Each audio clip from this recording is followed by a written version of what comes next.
Salut tout le monde, bienvenue sur Crime et Châtiment, j'espère que vous allez bien, que votre semaine se passe bien. On est enfin en octobre, le mois d'Halloween, je vous réserve d'ailleurs quelques surprises pour la fin du mois. Aujourd'hui on va prendre un peu une pause par rapport à tout le gore qu'on a pu voir ces dernières semaines.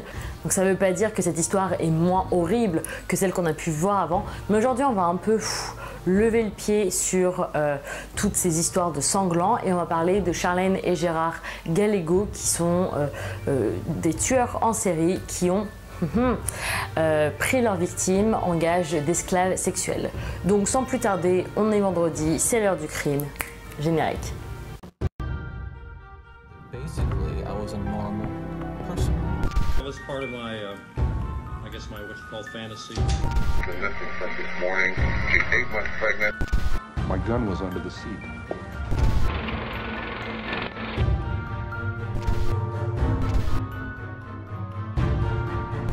Alors ce sujet, c'est Juliette qui l'a choisi, une de mes potes, parce qu'elle voulait de nouveau des tueurs en série.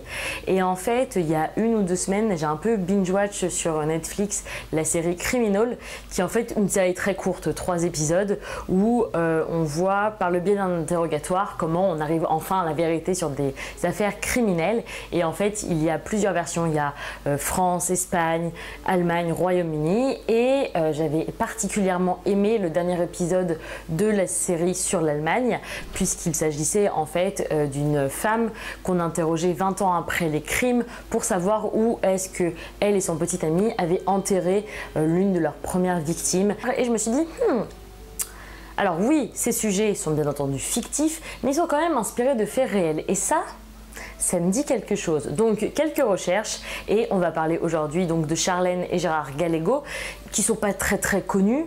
Honnêtement, j'ai pas vu beaucoup de sujets sur eux, mais je trouve quand même que ils sont un couple assez intéressant et on va le voir tout de suite.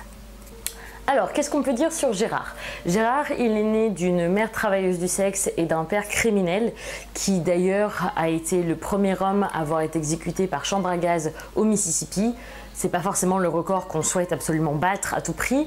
Sa mère donc était travailleuse du sexe, mais elle vient d'une famille elle-même de criminels et de pédophiles.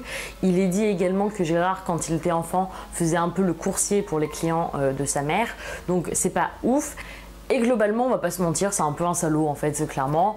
Il a été condamné 23 fois et il a commencé sa triste carrière criminelle à 13 ans quand il a violé une fille de 6 ans. Et il a fait un court passage en prison. Il a également été marié plusieurs fois. Et le jour où il rencontre Charlène, il a déjà une fille. Donc Charlène, c'est vraiment une enfant gâtée. Elle est fille unique, elle a un QI de 160, ce qui est juste énorme. Mais donc toute son intelligence, tout son niveau académique va un peu baisser au lycée, quand elle va rentrer au lycée, puisqu'elle va commencer à boire, à fumer, à consommer de la drogue et à coucher un petit peu à droite à gauche. Et ok, on a tous eu un petit peu cette phase rebelle, mais en tout cas pas au point de Charlène de partir un peu à la dérive avec un homme complètement fou.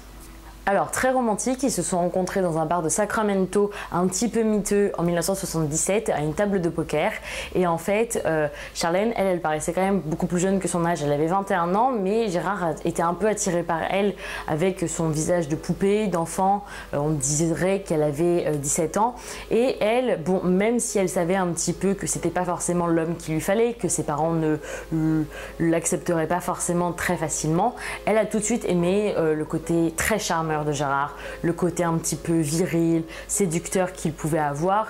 Ils se sont installés ensemble quelques semaines à peine après leur rencontre et à ce moment-là, bon bah, Gérard il a un peu fait genre 180 degrés, il a fait marche arrière et il lui a dit très clairement qu'en fait bah, c'était à elle de ramener de l'argent alors qu'elle avait un job de caissière dans un supermarché. Il lui disait également comment s'habiller, comment ne pas s'habiller, mais surtout en fait s'habiller de façon pas vraiment mature, vraiment pour qu'elle paraisse encore une fois plus jeune que son âge. Et là vous comprenez tout de suite que ça c'est vraiment pas ouf comme déviance on va dire, et vous allez également comprendre par la suite que ça a été un peu le début de la fin. Et petit à petit, Gérard a commencé à parler de ses fantasmes très violents à sa compagne, en lui disant en fait, grosso modo, qu'il avait des problèmes sexuels et que la seule façon de guérir tout ça, c'était de coucher avec des vierges. Et en fait, ce qu'il voulait vraiment, son délire, c'était d'avoir des esclaves sexuels. Et bizarrement, Charlène, ça l'a pas trop repoussé, c'était un peu plus une curiosité. Elle était en mode, ok, d'accord, on va s'arranger. Et toute cette folie, toute leur folie va commencer le 11 juin 1978. Gérard réveille Charlène qui était enceinte de 2 mois et lui dit c'est bon, j'ai trouvé un plan, on va partir au supermarché à Sacramento. Et il lui a demandé en fait de lui ramener 2 filles dans leur van, plutôt jeunes en tout cas. Et au début, bon, Charlène hésitait quand même parce que c'était plus concret que l'idée qu'elle s'en faisait et Gérard très clairement lui a forcé la main en disant si tu sais ce qui est bon pour toi, tu vas faire ce que je te demande. Donc là, elle se retrouve dans ce centre commercial et elle réussit à attirer Rhonda et Kippy qui ont 17 et 16 ans en leur promettant un joint. Et en fait, étant donné que, encore une fois, elle paraissait plus jeune quand même que son âge, un peu à cause de Gérard, elles ont tout de suite eu confiance et une fois arrivées dans le parking, une fois arrivées au van, Gérard les attendait avec une arme à la main. Donc très apeurées, les filles se sont très facilement faites enlever et là, ils ont roulé.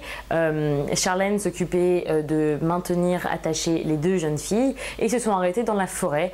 Et là, bon, vous vous doutez absolument de ce que je vais dire, c'est que Gérard les a fait sortir les 2 filles devant lui avec son arme toujours pointée sur leur tête et ils sont partis dans la forêt. Là, Gérard a dit à Charlène prends la voiture, va chez des amis pour un peu nous fournir un alibi. Donc Charlène arrive 3 heures après et Dieu sait ce qui s'est passé dans ces bois, vraiment 3 heures d'horreur pour ces jeunes filles qui, quand Charlène revient, en fait, Rhonda et Kippy, elles sont vraiment en état de choc. Elles sont blêmes, elles tremblent, elles ne savent pas quoi dire.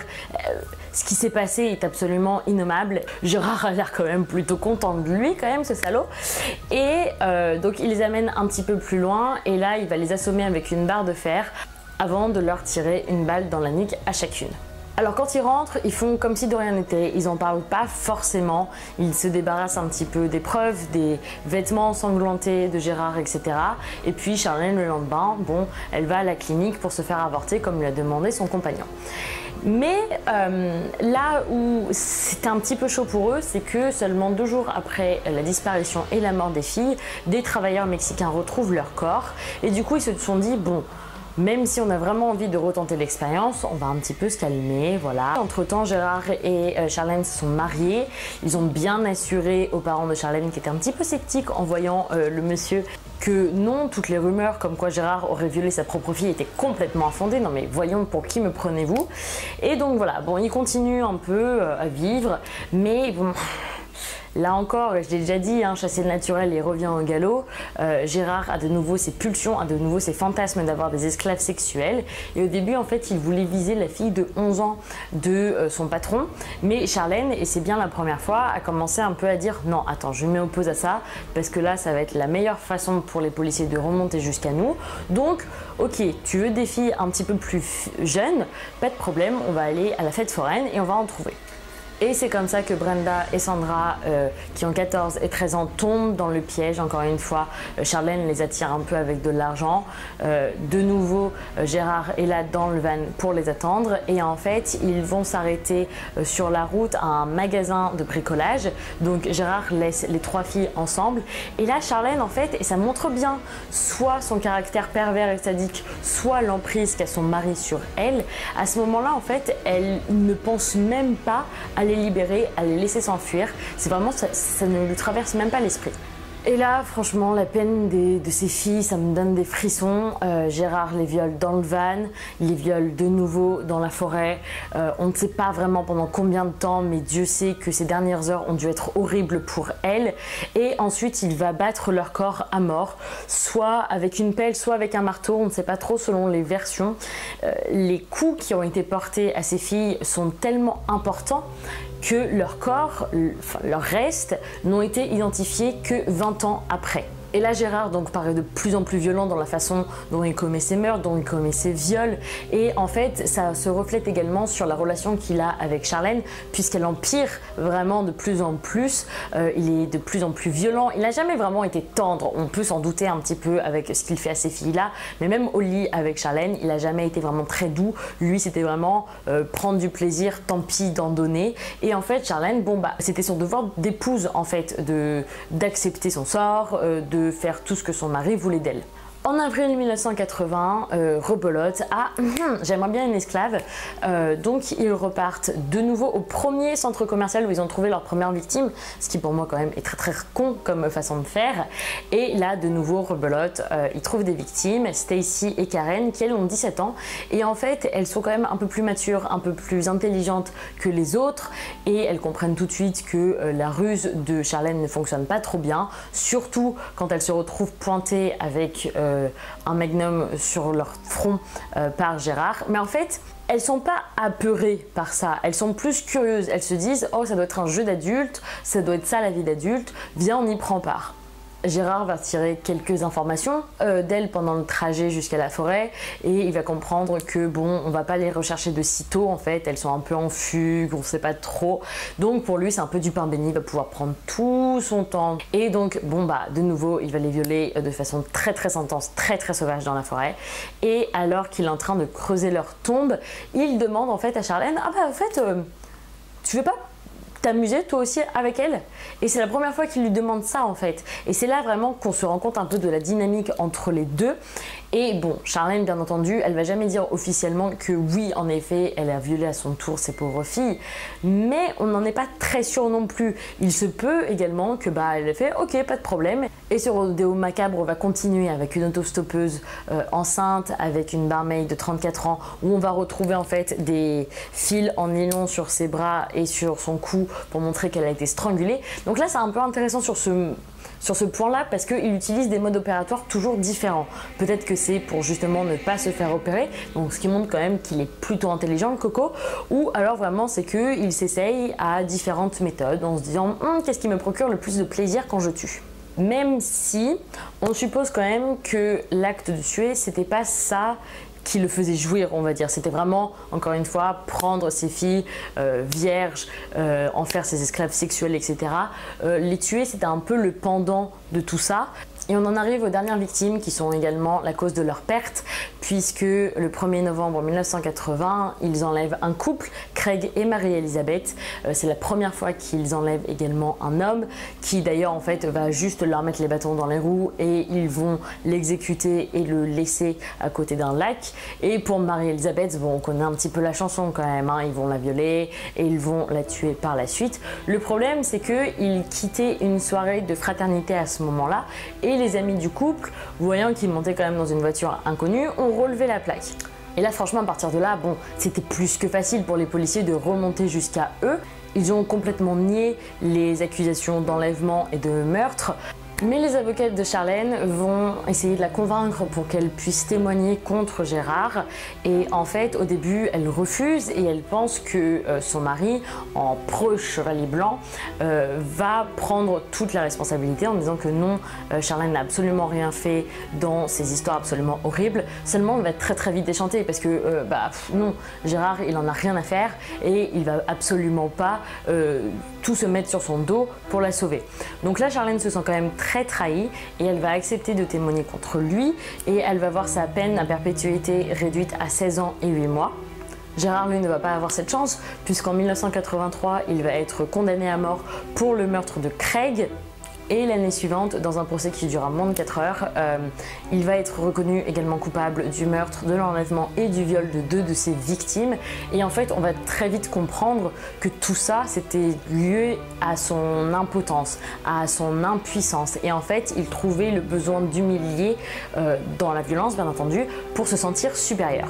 Et en fait, son obsession pour son impuissance, pour son infériorité sociale et intellectuelle par rapport à sa femme, et son obsession, bien entendu, pour la pédophilie, ça fait que ça a créé un terrain très très fertile en fait pour tous ces meurtres.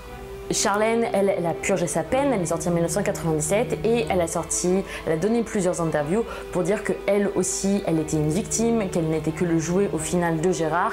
Mais on est un petit peu sceptique vis-à-vis de ça parce que elle a quand même joué un grand rôle dans tout ça. Alors est-ce qu'elle est vraiment une victime ou non? Ça, je pense que c'est à vous également d'en juger.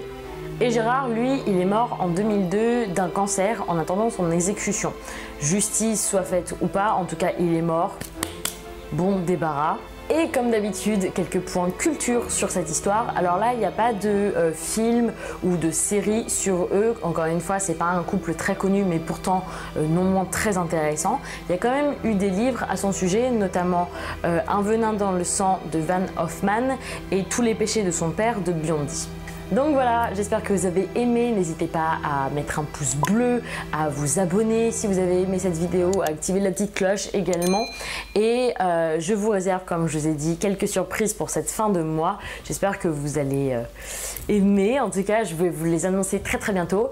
Dites-moi ce que vous en avez pensé, si vous avez trouvé quand même ce couple intéressant, ce que vous pensez de l'implication de Charlène dans cette histoire. Dites-moi tout, je suis avide de vos commentaires et de vos réactions. En tout cas, ravi de vous avoir vu, ravi de vous avoir revu et on se retrouve la semaine prochaine pour une nouvelle vidéo. Ciao!